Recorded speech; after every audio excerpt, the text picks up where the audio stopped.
বুদ্ধবাবু কখনোই অ্যালাউ করেনি তার দলকে যে লুটে পুটে ভাই তোরা খা।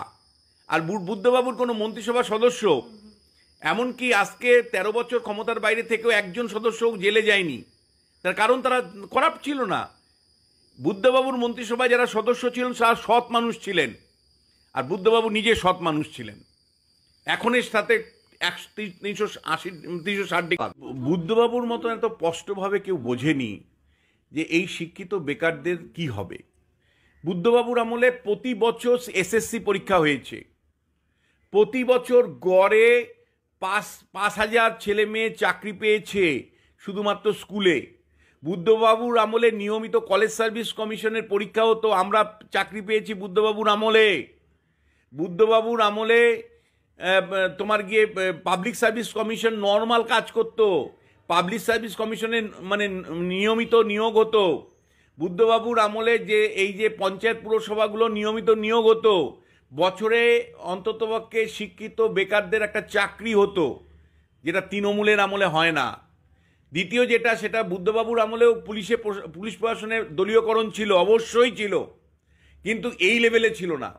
মানে আজকে যেমন তৃণমূল কংগ্রেস এবং পুলিশ সমার্থক শব্দ, সেটা বুদ্ধবাবুর আমলে একেবারেই ছিল না। বুদ্ধবাবুর আমলে পুলিশ এবং প্রশাসনের মধ্যে একটা অন্তত মিনিমাম তফাৎ ছিল। অবশ্যই সেখানে পার্টির নিয়ন্ত্রণ ছিল, কিন্তু ভয়ঙ্কর অন্যায় কাজ এখন যেমন মানে মানে শাসক তৃণমূল কংগ্রেস এবং পুলিশ প্রশাসন কার্যত এক হয়ে গেছে, এইরকম মানে মানে ইন্টিগ্রেশন ছিল না। এবং সমার্থক শব্দ এখন বলা যায় যে বুদ্ধবাবুর সাথে না মানে অন্যদের তুলনা চলে না। মানে বুদ্ধবাবুর যে ভাবনা চিন্তা, কৃষ্টি, মন্ত্রিসভা পরিচালনার যে দক্ষতা, বা মানে আমলাদের সাথে তার যে সম্পর্ক, আমলাদেরকে শ্রদ্ধার চোখে দেখা, মানে বিরোধী রাজনৈতিক দলের নেতাদেরকে শ্রদ্ধার চোখে দেখা, তুই তামারি না বলা, কাউকে কোমরে দড়ি না পরানো, গালাগালি না করা, এইগুলো কিন্তু আমরা দেখেছি। মানে এগুলো কিন্তু বুদ্ধবাবু যখন চিফ মিনিস্টার ছিলেন একজন মুখ্যমন্ত্রীর থেকে খারাপ ভাষা শুনিনি, এখন যেটা আকসার শুনি। ফলে বুদ্ধবাবুই। আবার একই সাথে আমি তোমায় বলছি, আজকের দিনে এটা স্মরণ করা দরকার যে আমরা বুদ্ধবাবু শাসনকালে কি পেয়েছিলাম, আর আজকে তৃণমূল কংগ্রেসের শাসনকালে আমরা কি পাচ্ছি, এর মূল্যায়নটাও আমাদের কিন্তু করা দরকার। মানে ধর্মকে ব্যবহার করা রাজনীতিতে, এটা তিনি এতটাই কঠোর ছিলেন, তিনি বলতেন যে দাঙ্গাকারীদের মাথা ভেঙে দিব। প্রকাশ্য জনসভায় বলতেন যে দাঙ্গা যদি কেউ করতে আসে আমি মাথা ভেঙে দিব।